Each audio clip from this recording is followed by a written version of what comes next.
पिछली बार हमने जीआईटी इस यूनिट को शुरू किया था और उसके साथ में कॉन्स्टिपेशन ये चैप्टर को भी खत्म कर दिया था। तो आज के लेक्चर में इसके आगे का चैप्टर शुरू करने जा रहे हैं। तो बिना वक्त ज़ाया किए शुरू करते हैं आज का lecture, drugs for peptic ulcer. Peptic ulcer यानी कि अ सोर in the lining of stomach and duodenum, यानी कि हमारे स्टमक और डुओडेनम की दीवार फट गई है। फटी तो नहीं बोल सकते, डैमेज हो चुकी है, इस पे चोट लग चुकी है। यानी कि acid, pepsin, bile, H pylori के जैसे फैक्टर्स ने इस दीवार को खा खा के इसे डैमेज कर दिया है, इसके अंदर चोट दे दी है एक। लेकिन एच पाइलोरी के अलावा जितने भी 3 फैक्टर है वो तो नॉर्मली हमारे अंदर प्रेजेंट होते हैं, लेकिन फिर भी हमारे अंदर अल्सर्स नहीं होते क्योंकि हमारे अंदर पहले से इसके खिलाफ डिफेंस मौजूद होते हैं। पहला, म्यूकस। स्टमक और डुओडेनम की लाइनिंग के ऊपर एक म्यूकस की लेयर बन जाती है जिसकी वजह से एसिड, बाइल, पेप्सिन ये सब उसके ऊपर काम नहीं कर पाते। फिर बाइकार्बोनेट।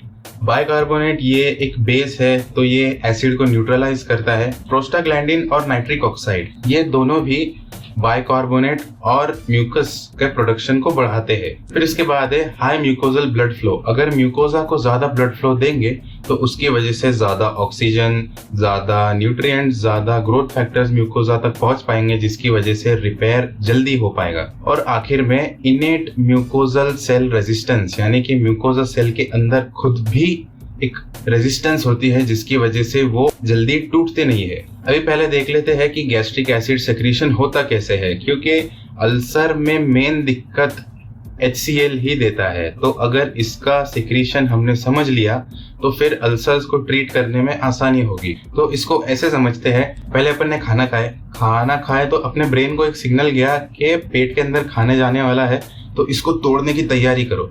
तो ब्रेन से सिग्नल गया वेगस नर्व के अंदर और वेगस नर्व ने रिलीज किया एसिटाइलकोलिन। अब ये एसिटाइलकोलिन जाता है एंटेरिक नर्वस सिस्टम के गैंग्लियन पे, जिसके ऊपर निकोटिनिक और मस्केरेनिक रिसेप्टर होते हैं।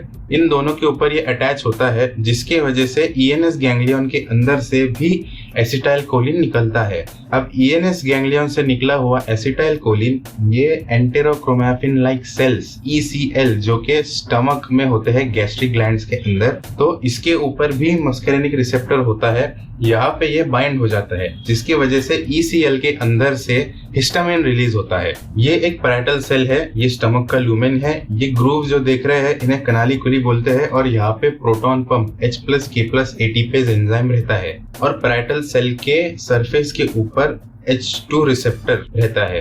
तो ECL से निकला हुआ हिस्टामिन पैराइटल सेल के H2 रिसेप्टर पे जाके बाइंड होता है, जिसके वजह से प्रोटॉन पंप एक्टिवेट हो जाते हैं और फाइनली एसिड रिलीज हो जाता है। ये था गैस्ट्रिक एसिड सेक्रेशन का मैकेनिज्म। अब देखते हैं कि पेप्टिक अल्सर के लिए हम कौन कौन से ड्रग्स इस्तेमाल करते हैं।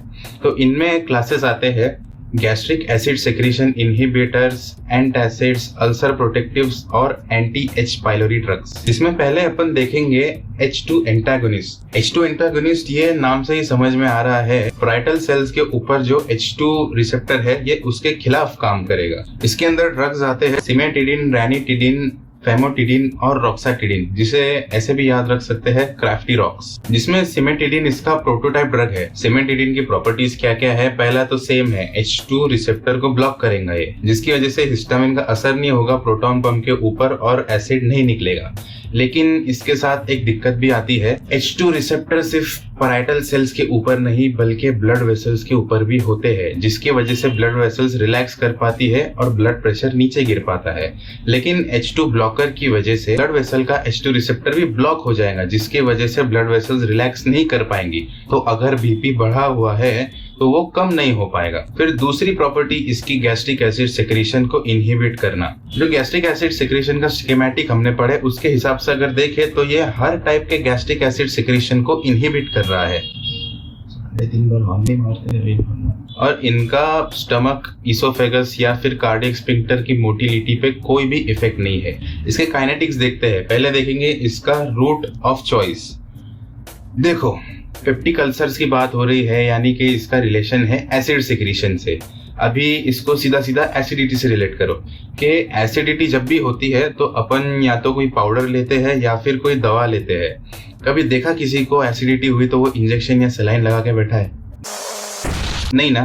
तो जितने भी पेप्टिक अल्सर्स के लिए ड्रग्स रहेंगे वो सारे ओरल रूट से रहेंगे। तो सिमेटिडिन का भी रूट है ओरल रूट। ये प्लेसेंटा और मिल्क को भी क्रॉस कर सकता है, यानी कि मदर से तो बच्चे के अंदर भी ये ड्रग्स के मॉलिक्यूल जा सकते हैं। ये ब्लड ब्रेन बैरियर क्रॉस कर सकता है, लेकिन बहुत ही छोटी अमाउंट, बहुत ही कम अमाउंट में ब्लड ब्रेन बैरियर क्रॉस होता है, लेकिन बहुत ही कम। एडवर्स इफेक्ट इसके अपन ने देखे कि ये ब्लड ब्रेन बैरियर क्रॉस कर सकता है, तो इसकी वजह से हेडेक, डिजीनेस, हेलुसिनेशन और कन्वल्जन्स भी हो सकते हैं। अब H2 रिसेप्टर ये हार्ट के ऊपर भी होता है, जो कि हार्ट रेट बढ़ाने का काम करता है, लेकिन अपन H2 एंटागोनिस्ट दे रहे तो इसकी वजह से उल्टा काम होगा, जिसके वजह से ब्रैडीकार्डिया, एरिथमियास और कार्डियक अरेस्ट तक हो सकता है। लेकिन इससे भी एक डेंजर बात ये है कि सिमेटिडिन एंटी एंड्रोजेनिक है, यानी कि अगर इसको ज्यादा डोजेस में लिया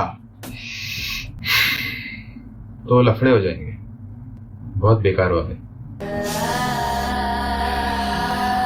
इसके इंटरैक्शंस की बात करें तो ये कुछ ड्रग्स है जैसे कि मेट्रोनिडाजोल, फेनिटोइंग और लिडोकेन, इनके मेटाबॉलिज्म को इनहिबिट करता है। और एंटासिड्स जो होते हैं ये इनका एब्जॉर्प्शन कम करा देते हैं, तो इसके लिए एंटासिड्स और H2 एंटागोनिस्ट के बीच में 2 घंटे का गैप होना चाहिए। इसके यूजेस की बात करते हैं। पहला यूज सबसे ऑब्वियस अपना चैप्टर ही है, पेप्टिक अल्सर। इसे स्ट्रेस अल्सर्स या फिर वो अल्सर्स जो कि ड्रग्स की वजह से हुए, जैसे कि एनसेड्स, हिस्टामिनर्जिक, कोलिनर्जिक, इनके लिए दे सकते हैं। स्ट्रेस जैसे कि हेपेटिक कोमा, यानी कि लिवर फेलियर की वजह से अमोनिया इतना बढ़ गया कि वो नर्वस सिस्टम पे इफेक्ट किया, जिसके वजह से बंदा कोमा के अंदर चला गया। अब ऐसे में लिवर फेलियर है जिसके वजह से ग्रोथ फैक्टर्स वगैरह बराबर बन नहीं पाएंगे, तो उसकी वजह से म्यूकोजा प्रॉपर रिपेयर नहीं हो पाएगा। बर्न्स की वजह से जो अल्सर होते हैं उनको बोलते हैं कर्लिंग अल्सर्स। अब बर्न्स के अंदर ब्लड लॉस वगैरह होता है, जिससे म्यूकोजल ब्लड फ्लो कम हो जाता है। फिर ब्रेन ट्रॉमा से होने वाले अल्सर्स को बोलते हैं कुशिंग अल्सर्स। ब्रेन ट्रॉमा की वजह से वेगस नर्व ओवर स्टिमुलेट हो सकती है, जिसकी वजह से एसिड ज्यादा निकल सकता है। और आखिर में प्रोलॉन्ग्ड सर्जरी, अगर लंबे समय तक सर्जरी चली तो ब्लड लॉस ज्यादा होगा, म्यूकोजल ब्लड फ्लो कम हो जाएगा। लेकिन सिमेटिडिन को ब्लीडिंग पेप्टिक अल्सर्स में नहीं देते। इसका दूसरा यूज है नो न्यूक्लियर डिस्पेप्सिया में, जो कि इंडाइजेशन जैसे सिम्टम्स होते हैं। फिर erosive gastritis, GERD, to prevent acid aspiration during anaesthesia and surgery. आखिर में यूर्टिकारिया, जो कि एक स्किन प्रॉब्लम है। इसके बाद है proton pump inhibitors. Proton pump inhibitors ये सीधा प्रोटॉन पंप का ही गला दबा देते हैं, और ये इरिवर्सिबल प्रोटॉन पंप ब्लॉकर्स है, यानी कि ये परमानेंट सील लगा देते हैं प्रोटॉन पंप के ऊपर। इसीलिए ये H2 एंटागोनिस्ट से ज्यादा फायदेमंद साबित होते हैं। प्रोटोन पंप इनहिबिटर्स इस क्लास में जो ड्रग्स आते हैं वो है ओमेप्रेजोल, एसओमेप्रेजोल, पेंटोप्रेजोल, रैबेप्रेजोल और डेक्सरावेप्रेजोल। Old eagles play loud rock drums.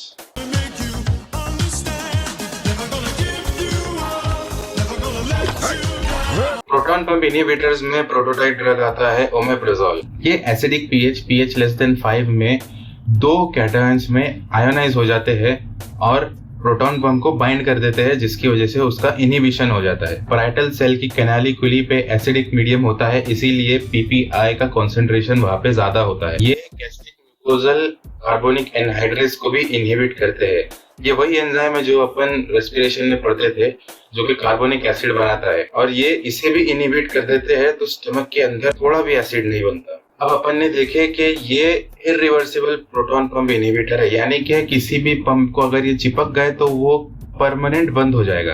यानी कि इसका मतलब ये नहीं है कि अगर एक बार कोई PPI ड्रग ले लिया तो उसके बाद जिंदगी भर अपने अंदर एसिड नहीं बनेगा, ऐसा नहीं है। जिस भी पंप को ये चिपके वो बंद हो गया, लेकिन उसके बाद जो नए प्रोटॉन पंप बनेंगे तब उनके अंदर से एसिड सिक्रीशन चालू हो जाएगा। इसके काइनेटिक्स देख लेते हैं। इसका रूट ऑफ चॉइस है, अंदाजा लगा लो। इसको हम एंटेरिक कैप्सूल की शक्ल में लेते हैं, जिसके वजह से इसका मॉलिक्यूलर ट्रांसफॉर्मेशन नहीं होता है अपने अंदर। इसे खाली पेट लेना पड़ता है क्योंकि खाने की वजह से इसकी बायो अवेलेबिलिटी कम हो जाती है। CYP2C19 नाम का एक लिवर एंजाइम है जो कि बहुत सारे ड्रग्स के मेटाबॉलिज्म और एक्टिवेशन के लिए काम आता है, लेकिन पीपीआई उसी एंजाइम को ब्लॉक कर देते हैं। अगर ज्यादा डोजेस लेते रहोगे इसके तो उससे एंटी सेक्रेटरी इफेक्ट ज्यादा दिखने में आएगा और ड्रग को रोकने के 3-4 दिन के बाद सेक्रेशन वापस चालू हो जाता है। अब इसके एडवर्स इफेक्ट्स देखते हैं।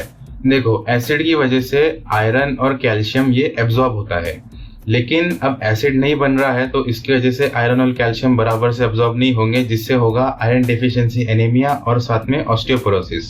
एसिड अपने इनेट इम्यूनिटी का हिस्सा है, तो अब अगर एसिड नहीं बन रहा है तो इसकी वजह से कम्युनिटी एक्वायर्ड निमोनिया और साथ में बैक्टीरियल कोलोनाइजेशन भी होगी। गैस्ट्रिन नाम का एक हार्मोन है जो कि एसिड को सिक्रीट करवाता है। अगर एसिड नहीं है तो गैस्ट्रिन रिलीज होता है, जिसकी वजह से एसिड रिलीज होता है। तो अब एसिड नहीं बन रहा है जिसकी वजह से गैस्ट्रिन रिलीज होगा ताकि एसिड रिलीज हो पाए, लेकिन तब भी एसिड नहीं बनेगा तो ये और रिलीज होगा। तो ऐसे ही ये लूप चलता जाएगा जिसकी वजह से हाइपर गैस्ट्रिनेमिया होगा। अब गैस्ट्रिक ग्लैंड्स यूज में नहीं है क्योंकि एसिड बन नहीं रहा है, तो इसकी वजह से वो साइज में छोटे हो जाएंगे, श्रिंक हो जाएंगे, जिसकी वजह से होगा एट्रोपिक गैस्ट्राइटिस। इन पीपीआई के और भी 2 कड़क वाले एडवर्स इफेक्ट्स है जो कि है गायनेकोमेस्टिया और इरेक्टाइल डिसफंक्शन। अल्सर ठीक करने के चक्कर में अलग काम बढ़ जा रहा है। इसके इंटरैक्शन देख लेते हैं। अब जबकि ये CYP2C19 को ब्लॉक कर रहा है तो इसकी वजह से बहुत सारे ड्रग्स का ऑक्सीडेशन रुक जाता है, जैसे कि ड्रैगन, वॉरियर, पांडा। क्लोपिडोग्रेल नाम का एक ड्रग है जिसे CYP2C19 की जरूरत पड़ती है एक्टिवेट होने के लिए, लेकिन वो भी एक्टिवेट नहीं हो पाता। ये केटोकोनाजोल और आयरन सॉल्ट्स का एब्जॉर्प्शन कम करवाते हैं, लेकिन क्लैरिथ्रोमाइसिन ओमेप्राजोल का मेटाबॉलिज्म ब्लॉक करवा देता है। हर पाप का एक पाप होता है और उसे हम दादाजी कहते हैं। इसके यूजेस, पहला यूज ऑब्वियस है, peptic ulcer, fast pain relief और हीलिंग के लिए, और इसे यूज करते हैं एनसेड्स और डुओडेनल अल्सर्स के लिए। दूसरा इसका यूज है GERD में। फिर ज़ोलिंगर एलिसन सिंड्रोम, जिसके अंदर गैस्ट्रिनोमा, पेट के अंदर एक ट्यूमर बन जाता है जिसके अंदर से बहुत सारा गैस्ट्रिन निकलता रहता है, जिससे एसिड सेक्रेशन भी बहुत ज्यादा होता है, जिससे अल्सर्स हील नहीं हो पाते। और इसका अगला यूज है एस्पिरेशन निमोनिया, यानी कि पेट के अंदर के कंटेंट जब लंग के अंदर चले जाते हैं। इसके बाद आते हैं प्रोस्टाग्लैंडिन एनालॉग्स, जिसमें एक ही ड्रग है मिसोप्रोस्टोल। प्रोस्टाग्लैंडिन है PGI2, PGE2। ये दोनों अपन ने काम देखे थे इनका कि ये म्यूकस और बाइकार्बोनेट का प्रोडक्शन बढ़ाते हैं, साथ ही में ये गैस्ट्रिन का सेक्रेशन भी ब्लॉक करते हैं, म्यूकोजा का ब्लड फ्लो भी बढ़ाते हैं। अब इनका एनालॉग है मिसोप्रोस्टोल जो कि अल्सर हीलिंग में मदद करता है। इसे यूज करते हैं एनसेड्स इंड्यूस्ड GI इंजरी के अंदर। इसके बाद है एंटासिड्स, जो कि बहुत ज्यादा रिलेटेबल है हमारे लिए क्योंकि टीवी देखते वक्त हर थोड़ी देर में कोई ना कोई समोसे खाता हुआ आ जाता है। इसके बारे में स्कूल्स में भी पढ़े थे हमने कि ये क्या है, बेसेस है जो कि एसिड को न्यूट्रलाइज करते हैं। ये पेट के अंदर का pH बढ़ा देते हैं, जिसकी वजह से इनडायरेक्टली पेप्सिन की एक्टिविटी कम हो जाती है। लेकिन ये एसिड का प्रोडक्शन कम नहीं करवाते, बल्कि जो एसिड बाहर निकला है ये उसको न्यूट्रलाइज करते हैं। लेकिन जब एसिड न्यूट्रलाइज हो जाता है तो इसकी वजह से रिफ्लक्स में गैस्ट्रिन रिलीज होता है, जिसकी वजह से और ज्यादा एसिड प्रोडक्शन होता है। अब इसमें 2 टाइप के आते हैं, systemic antacid, non systemic antacid. Systemic antacid यानी कि जो कि ब्लड के अंदर एब्जॉर्ब हो जाते हैं और पूरे बॉडी में एसिड को न्यूट्रलाइज करते हैं। नॉन सिस्टमिक एंटासिड जो कि सिर्फ पेट के अंदर काम करते हैं लोकली। सिस्टमिक एंटासिड्स के अंदर आते हैं सोडियम बाइकार्बोनेट और सोडियम सिट्रेट। सोडियम बाइकार्बोनेट की प्रॉपर्टीज देखते हैं।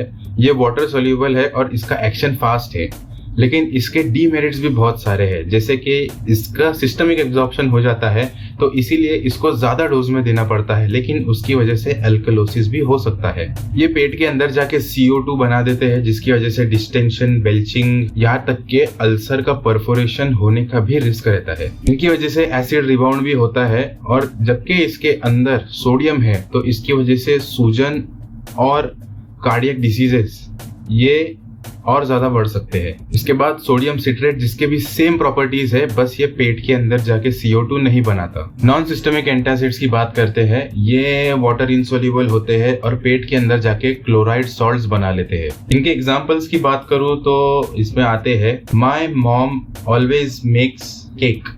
इसमें पहला है मैग्नीशियम हाइड्रोक्साइड। इसका एक्शन फास्ट है और ये GI मूवमेंट को बढ़ा देता है। इसकी वजह से डायरिया भी हो सकता है।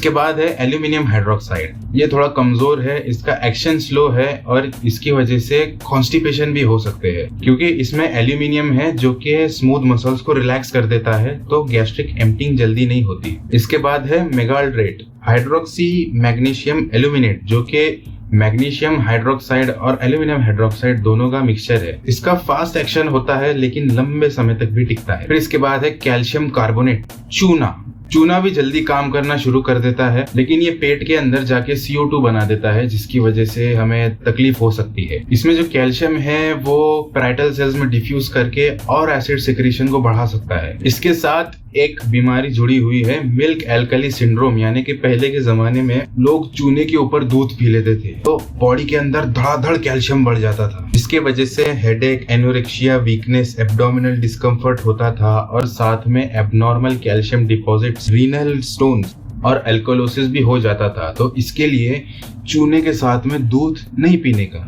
इनको कॉम्बिनेशन में भी इस्तेमाल करते हैं, जैसे कि अपन ने देखे मैग्नीशियम हाइड्रोक्साइड फास्ट एक्शन है और एल्यूमिनियम हाइड्रोक्साइड का लॉन्ग लास्टिंग एक्शन है। अब मैग्नीशियम हाइड्रोक्साइड डायरिया करवाता है लेकिन एल्यूमिनियम हाइड्रोक्साइड कॉन्स्टिपेशन करवाता है, तो इन दोनों को अगर मिलाया तो ये दोनों इफेक्ट कैंसिल हो जाते हैं, जिसकी वजह से हमें एक ऐसा सॉल्ट मिलता है जो कि एक्शन में भी फास्ट है और लॉन्ग लास्टिंग भी है। और अगर इनको हम कॉम्बिनेशन में दे रहे हैं तो दोनों के डोसेस भी हमें कम लगेंगे। इनका इंटरेक्शंस देख लेते हैं तो ये पेट का pH बढ़ा देते हैं, जिसकी वजह से iron salts, diazepam, tetracycline, H2 blocker जैसे ड्रग्स एब्जॉर्ब नहीं हो पाते। इनका यूज देखते हैं, इन्हें पेप्टिक अल्सर हीलिंग के लिए नहीं यूज करते, क्योंकि इनको पहली बात तो ज्यादा डोज में देना पड़ेगा, जिसकी वजह से एल्कलोसिस हो सकता है, पेट अपसेट हो सकता है और अपन ने देखे कि ये एसिड रिबाउंड भी करवाते हैं। इन्हें यूज करते हैं हम पेन रिलीफ के लिए, डिस्पेप्सिया और एसिडिटी के लिए। इसके बाद है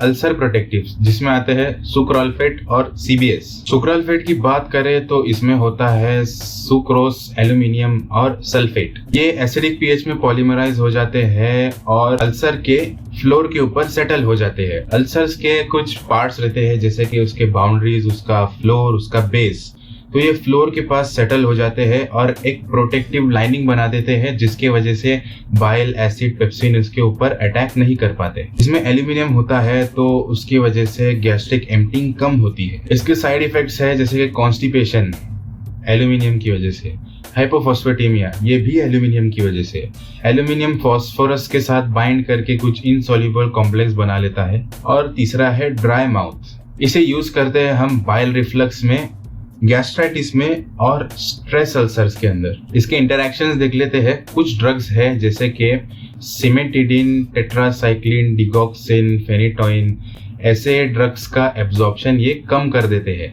एंटासिड्स सुक्रोल्फेट की एफिकेसी को कम कर देता है। इसके बाद है CBS, कोलॉइड बिस्मथ सबसिट्रेट। ये भी वाटर सोल्यूबल है और ये PGE2 प्रोस्टाग्लैंडिन का प्रोडक्शन बढ़ाता है। ये म्यूकस ग्लाइकोप्रोटीन को प्रेसिपिटेट कर देता है और अल्सर को प्रोटेक्ट करता है।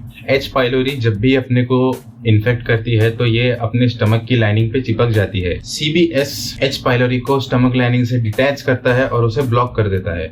इसे गैस्ट्राइटिस और नो न्यूक्लियर डिस्पेप्सिया में इस्तेमाल करते हैं। इसके साइड इफेक्ट्स है जैसे कि diarrhoea, headache, dizziness, blackening of tongue, dentures and stools. इसके बाद है एंटी H. पाइलोरी ड्रग्स, यानी कि H. पाइलोरी इन्फेक्शन को ट्रीट करने के लिए हम कौन से ड्रग्स का इस्तेमाल करते हैं। H. पाइलोरी एक ग्राम नेगेटिव बैसिलस है जिसके अंदर यूरियस एक्टिविटी ज्यादा होती है, यानी कि ये अमोनिया बहुत ज्यादा बढ़ाती है। Anti H. पाइलोरी ड्रग्स के एग्जांपल्स है एमोक्सिसिलिन, क्लैरिथ्रोमाइसिन, टेट्रासाइक्लिन, मेट्रोनिडाजोल और CBS। लेकिन H. पाइलोरी ये बहुत ज्यादा ढीठ होता है। एक ड्रग दिया तो ये फटाक से इसकी रेजिस्टेंस डेवलप कर लेता है, तो इसीलिए इसके ऊपर एक से ज्यादा गोलियां मारनी पड़ती है। तो इसके ट्रीटमेंट में 2 टाइप के थेरेपी है, एक ट्रिपल ड्रग थेरेपी, एक क्वाड्रपल ड्रग थेरेपी।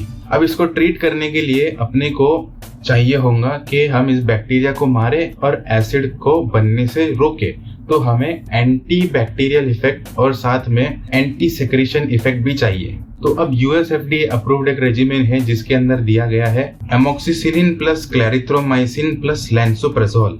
एमोक्सिसिलिन और क्लैरिथ्रोमाइसिन ये दोनों भी एंटीबैक्टीरियल इफेक्ट दे रहे हैं और साथ में लैंसोप्रेज़ोल ये एक प्रोटॉन पंप इनहिबिटर है। इसको दिन में 2 बार देते हैं 2 हफ्तों तक और इसका 90% तक सक्सेस रेट है। इंडिया की बात किए तो इंडिया के अंदर मेट्रोनिडाज़ोल इस एंटीबायोटिक का रेजिस्टेंस है, तो इसीलिए इंडिया में एंटीबायोटिक इफेक्ट देने के लिए भी हम एमोक्सिसिलिन और क्लैरिथ्रोमाइसिन का यूज करते हैं और साथ ही में कोई एक प्रोटॉन पंप इनहिबिटर देते हैं। उन अल्सर्स के लिए जिनका डायमीटर 10 मिलीमीटर से ज्यादा है, लार्ज अल्सर्स या फिर ऐसे अल्सर जिसमें ब्लीडिंग हो रही हो, परफोरेशंस हो गए हो, तो ये ट्रिपल ड्रग रेजिमेन हमें 2 हफ्तों से ज्यादा टाइम तक देना पड़ता है। इसके बाद है क्वाड्रपल थेरेपी। क्वाड्रपल थेरेपी में देते हैं सीबीएस, टेट्रासाइक्लिन, मेट्रोनिडाज़ोल और ओमेप्रेज़ोल, या फिर दूसरे कॉम्बिनेशन में देते हैं अमोक्सिसिलिन, क्लैरिथ्रोमाइसिन, पीपीआई जो कि अपना ट्रिपल ड्रग का रेजिमेन है, उसके साथ में मेट्रोनिडाज़ोल दे दो।